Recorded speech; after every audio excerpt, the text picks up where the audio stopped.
I absolutely love tabletop terrain building, and so far on this channel it's mostly been themed towards the Middle-earth strategy battle game.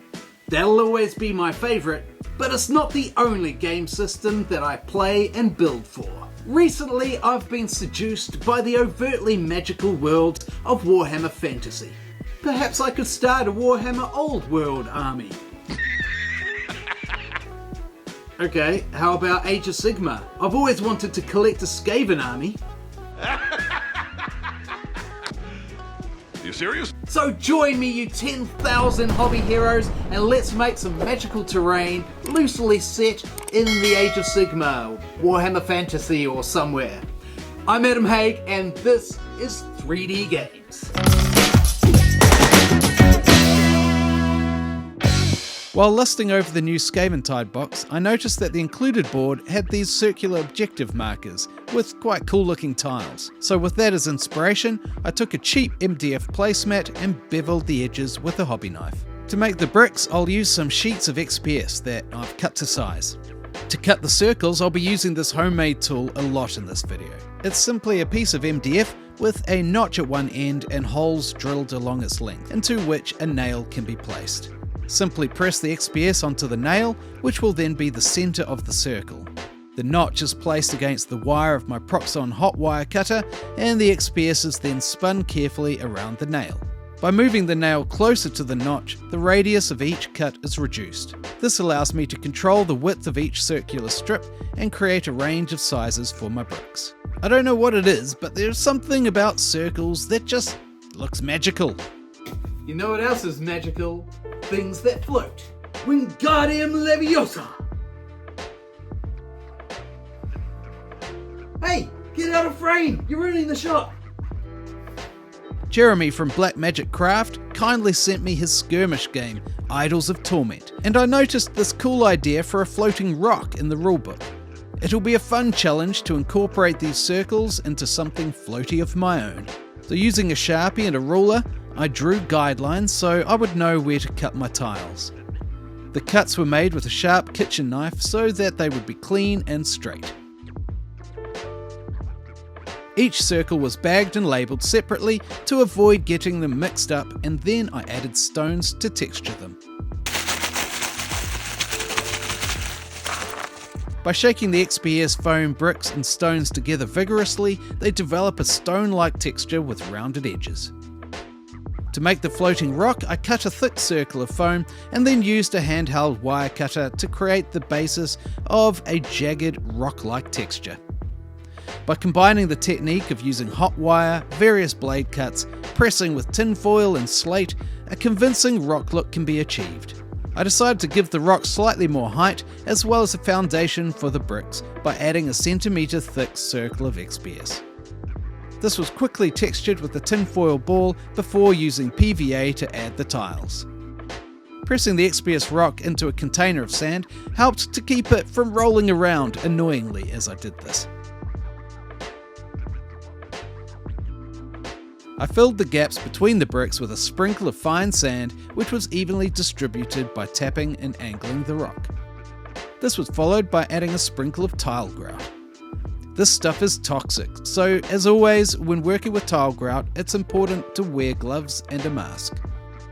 I used an old brush to make sure the grout filled all the gaps how I wanted. I sprayed the bricks with isopropyl alcohol to activate the grout, and then used a pipette to seal it all with watered down PVA. I really wanted to make it look like an ancient place of arcane power that has been gnawed and crumbled by the passage of time. So I cut into it once again with the hot wire cutter and hacked into the rock some more with a hobby knife. To make the base, I would need a circle brick pattern with a larger radius. By cutting two semicircles at the same size, they could be combined to create a perfect circle. I then went ahead and created the different sized rings using the same process of moving the nail closer to the notch of my circle cutting tool. There's something that's just so satisfying about circles of foam. These were cut to create the brick pattern I wanted and textured using the same bag of rocks technique. The bricks were glued onto the base with PVA and gave me another chance to create another sweet bricklaying video sequence.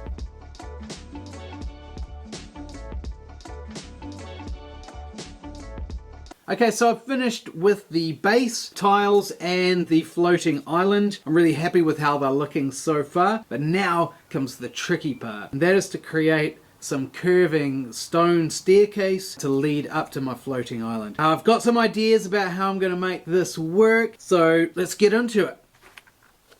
So yeah, here we go, cutting more circles. This time I used 5cm thick pieces of XPS to really build up the height of my steps.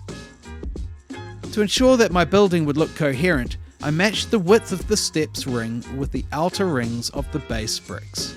This was cut in half and then sliced into strips of roughly 1 inch and ½ inch depth. I could then lay each strip onto one another to roughly plan out my steps using a 32mm base as a guide to how deep each step would be.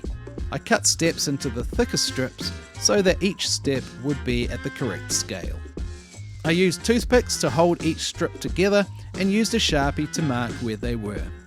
I then used the Proxon to cut 2 archways into the strips of foam. This was done before gluing them together because the hot wire doesn't cut well through dried PVA. Okay, this is where I'm at so far. I have the floating island, and then I'm just going to have a very small bridge leading onto this. I need to make that bridge sturdy enough to keep this solid as a rock. Unfortunately, this is kind of where the self-doubt and brain freeze kicks in. Might have something to do with the fact that, as you can see, it is damn cold in my garage. So I glue all this stuff down now and then do like the carving and weathering before I do that. Oh, I don't know. Okay, wish me luck. So after an agonisingly extended moment of contemplation, whilst dreaming of warming my feet by the fire, I finally decided to at least prime the floating island and the base. I couldn't delay the next step forever though, so I finally decided how I would connect the island. A hole was mounted all the way through, and then I drilled a small hole into the MDF base. I drilled a hole into the end of a pine dowel into which I glued a toothpick. With a blob of liquid nails and the toothpick acting as a peg joining the dowel to the base, as well as gluing together the layers of XPS, this should create a foundation strong enough for what I need. I glued the rest of the layers of XPS steps together using PVA, then used pins to hold them all in place until the glue had dried. Next came the painstaking process of carving a brick pattern into the foam, along with cracks and chips to really give them their ancient stone character.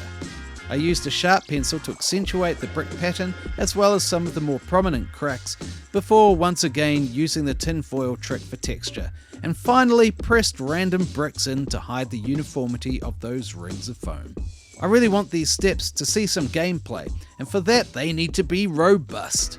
So to prime them, I used a mix of house paint and Mod Podge for extra durability.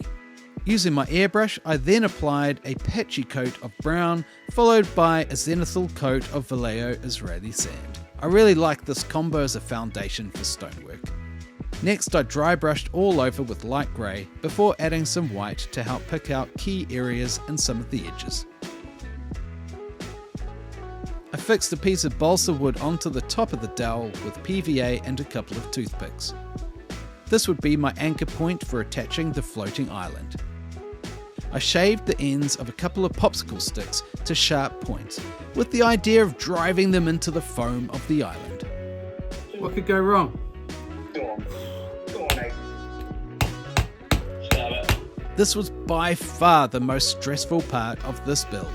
If the angle wasn't right, the floating effect would be ruined, and if I didn't secure them properly, the whole thing could fall apart. Thankfully, it all seemed to work perfectly, and so I secured the island firmly in place with hot glue. I wanted to hide the anchor point, so I cut an appropriately sized recess into another foam step before texturing and painting it to match and gluing it into place. I built up the timber components with pieces of popsicle stick and balsa wood. These had all been weathered and base coated because there would be areas near impossible to reach with a paintbrush. I then completed the stone by dirtying them up with some washes. I applied highly watered down black paint so that it would drip down the sides of the walls and pull into the cracks. This helps to create depth and darken the overall look of the stone and accentuate the details. Next comes my favourite weathering weapon, sepia ink. This stuff is very intense, so it has to be thinned significantly with water. I like to apply this in downward streaks while the previous washes are still damp. The ink then diffuses to create really subtle blends that just look so good with the stone texture. Adding it to corners, joins and recesses helps to focus those interesting geometric shapes and make the different levels and elevations pop. Once dry, adding thin downward streaks with the same sepia ink increases intensity and adds to the grimy look. With the stonework complete, it's time to add the ground cover. I sprinkled a mix of soil, coarse sand and tile grout all over the MDF base, and then added some small clumps of gravel in a few key areas. Some coarse sand and soil was then sprinkled all over the bricks. Using a brush, I carefully swept the excess into the cracks and gaps and up against the steps where debris would gather naturally over centuries of neglect. I basically do this to act out my childhood dreams of being an archaeologist, carefully uncovering lost artifacts from a lost world of magic and creepy rat dudes. All the ground cover was then sprayed with isopropyl alcohol, followed by matte sealant to fix securely in place. Using a paper towel, I removed excess matte sealant from the precious stonework.